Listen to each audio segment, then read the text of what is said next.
Hey folks, here is the part 2 of the 4.5 lecture video, okay? So today in class, we went through a few of these concepts talking about slope. What does it mean to look at a graph of velocity instead of position? And so we ended right here where we were looking at the graph of a first derivative and trying to answer some questions about that first derivative, or rather the original function based on this graph, okay? And so in class, we talked about where the original function has a local maximum, where the function of the original function has a local minimum, and where is there a critical point that is neither a local maximum or minimum, but again, on the graph of the original, okay? And so this section can be tricky because we're looking at situations where we have to interpret the data rather than looking literally for a maximum or minimum, okay? And so we're gonna now take some time to answer the next 3 questions, which are about inflection points and concavity, all right?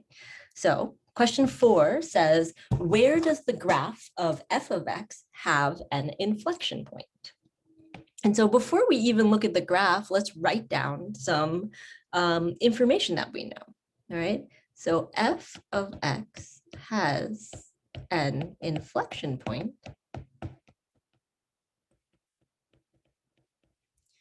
when the second derivative, so f double prime of x, equals 0. And, all right, so it's sort of a two-parter. F of x has an inflection point when f double prime of x is 0, and there is a sign change in f double prime of x on either side. Meaning that we set that second derivative equal to 0, but we also want to test points on either side and make sure that that value of the second derivative changes from either positive to negative or negative to positive. So that would be that would be what it would look like if we had an original graph or an equation.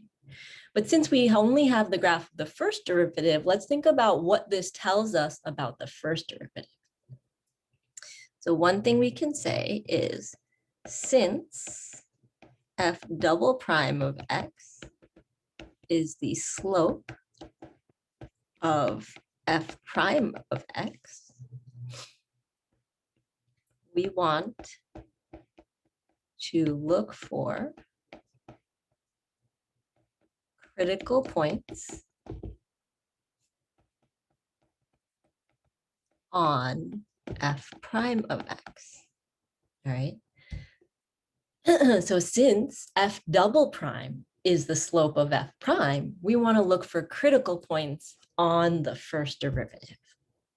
And in fact, they need to be critical points that are actually maximum or minima, okay? So maxima or minimum. So now that we've read that, now let's go back and look at the graph, okay? And so on our graph, where do we see relative extrema, like a local max or a local min? Turns out we see 1, 2, 3 of them, okay? And those correspond to the x values of -1, 1, and 3. So these 3 are relative extrema of f prime, but that means that these are inflection points on f of x. And so we can finish our answer by saying when x equals -1, +1, or 3. Okay. All right. Now, where is the graph of f of x concave up? And so I'm going to do the same thing. I'm going to suggest that we write out what we know And then we go back and try and find that on the graph, okay? I think because the graph is not, we're not reading it literally, the more pre-work we can do before we look at the graph, the easier it will be to identify what we're looking for, okay? So we can say that f of x is concave up when f double prime of x is positive. Okay. This corresponds to regions with positive slope on f prime of x. So we establish our conceptual understanding. F of x is concave up when f double prime is positive. And then we talk about how it relates to our graph or the information we're given. This corresponds to the regions with positive slope on f prime of x. And in fact, if we look at question 6, it's the same thing except it's asking for whether things are concave up or concave down. So I'm going to grab my answer from above and I'm going to modify it. So f of x is concave down when f double prime of x is negative. And this corresponds to regions with negative slope on f prime of x.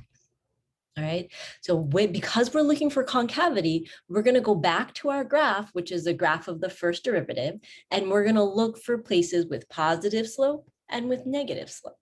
All right, so we go back up to the picture. We might see that we have a positive slope in this region right here, and then also in this region. So it looks like we're going to go from -1 to +1, but not include those. And we're going to go from 3 to 4, but we're only including 4. Okay. And so the positive slope means concave up. And so we'll say from -1 to 1 in union with 3 to 4 bracket. Okay. Now let's go back up and identify the regions that have a negative slope. All right, so that looks like it would be the pieces that are not yellow, but maybe if we do in this dark green, this whole region has a negative slope. And this whole region has a negative slope. All right, and so that looks like we're going to say from -3, including -3, all the way to -1, but not including -1. And then we're going to go from 1 to 3, but not including those. All right, so we'll get bracket -3 to -1, right, in union with from 1 to 3, non-inclusive. Right? And so folks, this is the entire question on a single screen in case you want to take a screenshot of that. I know it's a lot of text, but I encourage you to write out these explanations so that you know what you're actually looking for, okay? All right, now what we're going to do is we're going to go ahead and do example 3 and example 4, okay? And then we're going to go back in and patch in the notes, which I think will actually be a lot easier now that we've done a bunch of examples, okay? So example 3. All right, it's a lot more simple than what we've been doing. So we started with some hard conceptual stuff, and now we're taking a step back and looking at that procedure part. So example 3 says, use the first derivative test to determine the x value of any extrema. All right. And so the first derivative test, which we will actually go back and write in our notes, is where you take the first derivative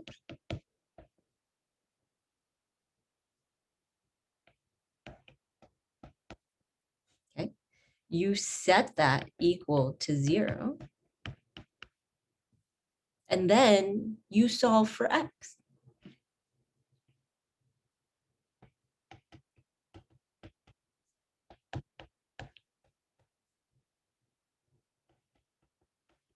And in this case, we get x equals plus or minus 2, okay? Now that's finding the x values. And so all we want to do is determine the x values of any extrema. And so we can put a box around our answer and say, we found the first derivative, we set it equal to 0, we solved for x, and here are the values. Okay. All right, let's try the second one, part B. So sort of similar, we're going to take the derivative, we're going to set it equal to 0, we're going to solve for x. All right, but in this case, we're going to need to use product rule. All right, so let's set up that product rule. And we'll get u equals x squared minus 3, du equals 2x, and then v equals e to the x, and dv equals e to the x. And we're going to plug those into our derivative rule. So g prime of x equals u dv plus v du. And we will end up with g prime of x equals. Now, before I sort of distribute this clump here, I notice that I have an e to the x in both of these. Now, I know I've been saying, I don't really want you to simplify a whole lot. This might be the one exception, okay? So what we're gonna do here is we're gonna factor out that e to the x, and let's see what remains. X squared plus 2x minus 3. Right? So I have the x squared plus 2x minus 3, and that is what I'm left with after I pull out that greatest common factor of e to the x. Now, this, I actually just talked about a similar kind of situation with my differential equations class today, but it is important to know that e to the x cannot equal 0. All right, so if you think back to what you know about e to the x, and we'll draw a quick picture here because you know how much I love pictures, e to the x looks something like this. And in fact, there is a horizontal asymptote that it gets really close to, but it never actually gets to. And so because it doesn't actually get there, all right, e to the x itself can never have a y value of 0. And so if we think about what we're trying to do in this first derivative test, we take the first derivative, we set it equal to 0, and then we solve for x. But since e to the x can't equal 0, the other clump must equal 0. All right. And so we can say that 0 equals x squared plus 2x minus 3. Right, so that's an important piece of logic to be able to follow. It's not just like, oh, let me get rid of e to the x, but understanding why we don't need that there, okay? Now it turns out that this expression is factorable. In fact, we get x plus 3 and x minus 1. And so we find critical points of -1 and, or -3 and +1. All right. So if someone says, use the first derivative test to determine that, that's all you're going to do. That process that you know so well, this is another way of saying, find the first derivative, set it equal to 0, solve for x. Okay. All right, one last example before we go in and patch in the notes. And so example 4 says, use the concavity test to determine the x value of any point of inflection. And so the concavity test is where we're actually going to find the first derivative and the second derivative. Okay, so we're going to take the first derivative and the second derivative. And this time, to find concavity, we're going to set the second derivative equal to 0. So we would get 0 equals 2. Now, I know you're sitting there scratching your head being like, is this another one of Judy's mistakes? It is actually not, all right? It is intentional for us to show that sometimes we get a statement that is not true, all right? And so we all know that 0 doesn't equal 2, but what that means is that there are no inflection points.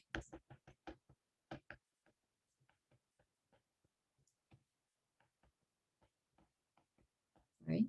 Because 0 cannot equal 2, we don't have any x values that make the concavity change. And if we think back to what we know about x squared, that graph looks like this. That is indeed concave up all the time, all the time. Okay, and so it makes sense that there's no inflection points, all right? Now, let's take a look at part B. All right, so part B has g of x equals 3 plus sine x. So if we're looking to use the concavity test, we're going to find the first derivative.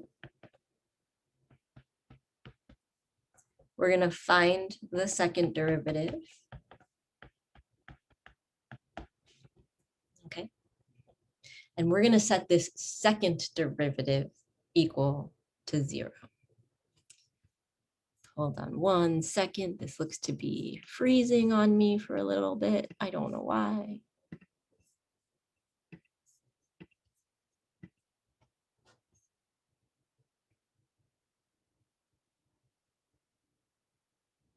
All right, there we go. Okay, so we found our first derivative, we found our second derivative. Now we're going to set the second derivative equal to 0. All right, now for this question, I only want us to find the values between 0 and 2 pi. So just one time around the unit circle. And the first thing I'm going to do is divide both sides by -1. So I get sine x equals 0. And I got to think about all the places on the unit circle where where x has a y value of 0. And it turns out that we have that happen at 0 and again at pi. And so these two would be the inflection points for the function g of x equals 3 plus sine x. Okay.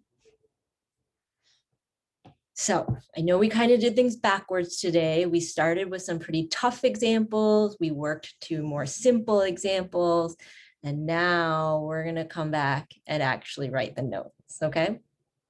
You'll have to let me know what you think about this. I think it's always interesting to change up the order of presentation and see what helps make things a little bit stickier. All right.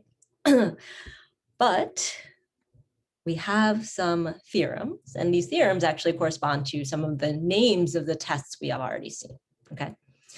So this first derivative test, suppose that f is a continuous function over an interval that contains a critical point, c. And so when we see critical point c, we mean that f prime of c, the derivative at c, is 0. Or in other words, the slope at c is 0. And immediately, I want us to think about 4 pictures, all right? It could be that you have something like this. It could be that you have something like an upside down parabola. It could be that you have a positive slope to 0 to positive, or it could be that you have negative slope to 0 to negative. any four of these pictures should come into your mind when you see critical point. The question is just which one of these are we looking for? All right.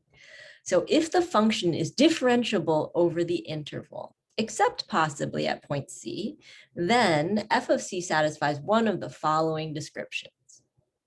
All right, so we're going to go ahead and draw separate pictures for each one of these descriptions, and hopefully that will help categorize things a little bit better in our brains. So let's take a look at this first one that we're going to do in the yellow. If f prime changes sign from positive to negative, then f of c is a local maximum of f. Whoa. So a local maximum. All right, what does that look like?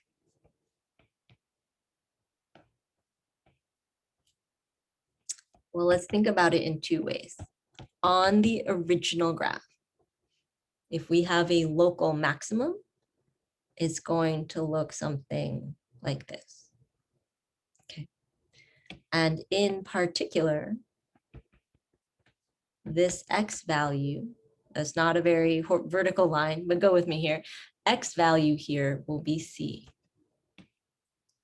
And on one side, we have positive slope. And on the other side, we have negative slope. Okay. And as soon as we see that word slope, we also want to think derivative, right? So when I say positive slope, I'm really saying positive f prime. And when I'm saying negative slope, I'm really saying negative f prime. Right? So on the original, that's what that looks like. And I think we've got that image pretty well in our heads. But today, we also said, what might that look like? A local maximum on f of x. What does that look like on f prime of x? And it turns out that it would be important here to draw the x-axis, all right? So I don't know where the y-axis is, and that part doesn't really matter, but we have a function, whatever that first derivative looks like, it's gonna go from positive to negative. And in particular, this is x equals c. And this region represents positive slope on f of x, which is positive y values on f prime of x. All right, so those two statements are equivalent. And if we modify them for the bottom part, we have a negative slope on f of x, which also means a negative y value on f prime of x. All right, so we're looking for different things on different graphs that represent the same thing on the original function. Okay. Now let's go ahead and modify this for the second one. So this is our local maximum. What might it be if we have a local minimum? I'll give you a chance to read that. All right.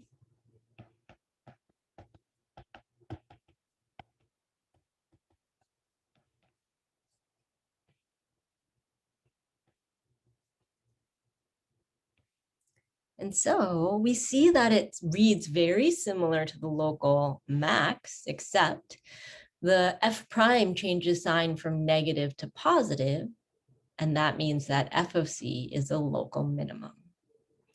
And so let's draw the same two ideas. What does it look like on the original function? And what does it look like on the first derivative? And so we know that a local minimum looks something like this on the original function. And it turns out that x equals c is still going to be that same value. But let's look at what's happening to the slope, all right? So in this case, we have a negative slope on the left-hand side, and then on the right-hand side, it becomes a positive slope. All right, so negative slope to zero slope to positive slope. Well, what does that mean for my first derivative picture? I'm going to go from negative y values to positive y values to negative y values to 0 to positive y values. All right. And that x-intercept corresponds to the value c. And this chunk down here is negative slope.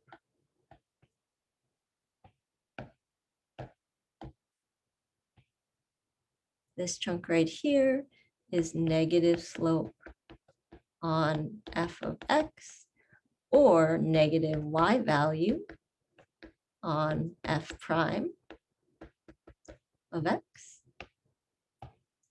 And then this top chunk is a positive slope on f of x, or for our eyes, it is positive y values on f prime of x.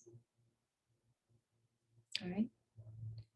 And so as you are trying to wrap your brains around this, which I hope you spend some time doing, it's useful to think about what we know, but I would encourage you to try and make sense of these right-hand pictures just as much. All right, so we've hit the first 2 points. We've got one last point to talk about. If they have the same sign, and they, meaning the f primes, have the same sign, doesn't change signs, then we end up with a case where there's neither a max or a min on the original function. And so in particular, that would correspond to these two pictures that we haven't looked at yet. Okay. So for neither,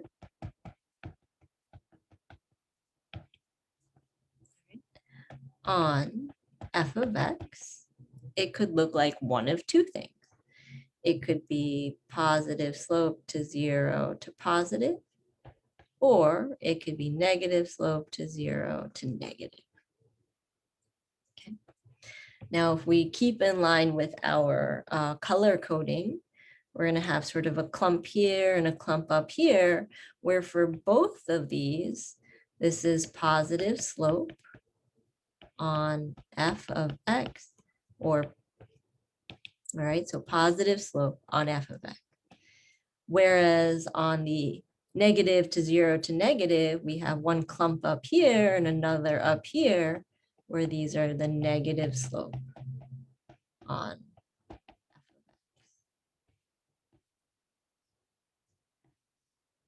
Right? But the bigger question we want to make sure we understand is, what in the world does this look like on f prime of x? Okay. Now, we sort of talked about this earlier. We saw a situation where one of the functions we were looking at actually sort of came up.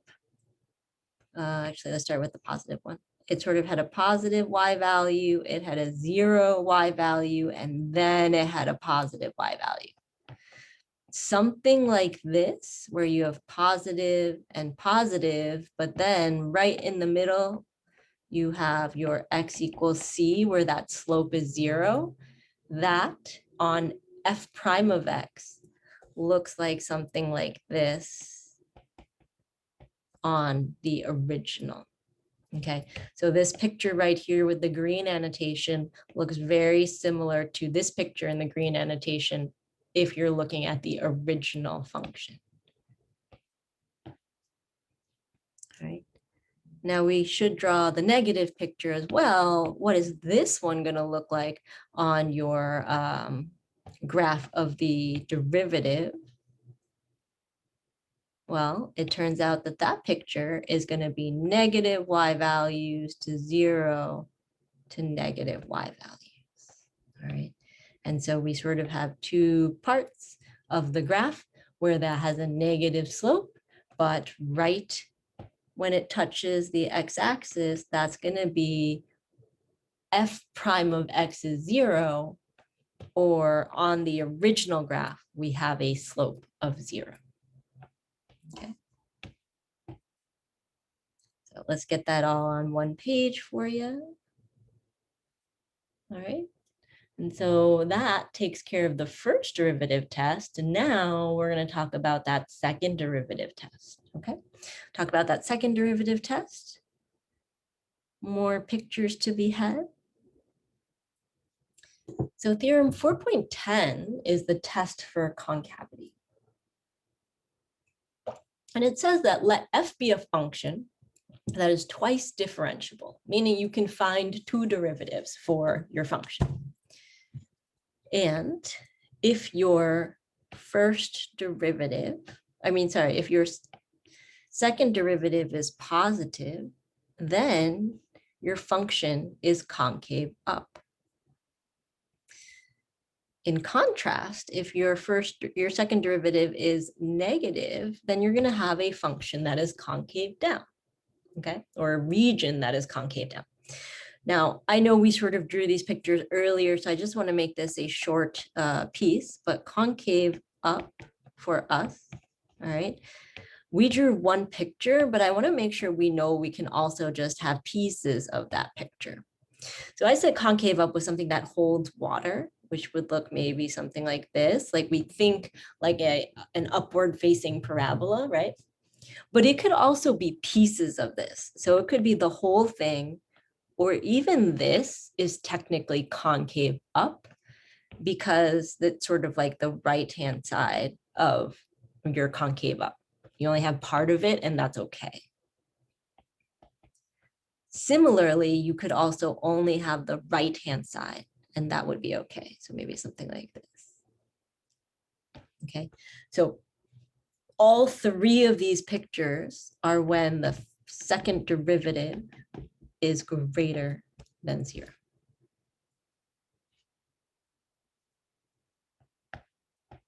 What about concave down?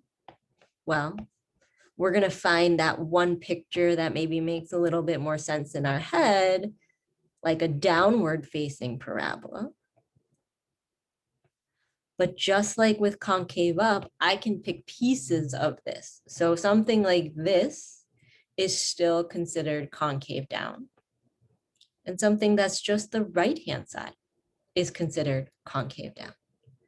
So something like this or something like this, all three of these are f double prime is less than 0. And so that's it for the notes. All right, we spent a lot of time thinking about these concepts. These notes are really here to just kind of tie everything back together. And the last thing I wanted to leave you with in 4.5 is a picture of a graph that I grabbed from your textbook that just kind of labels the different parts.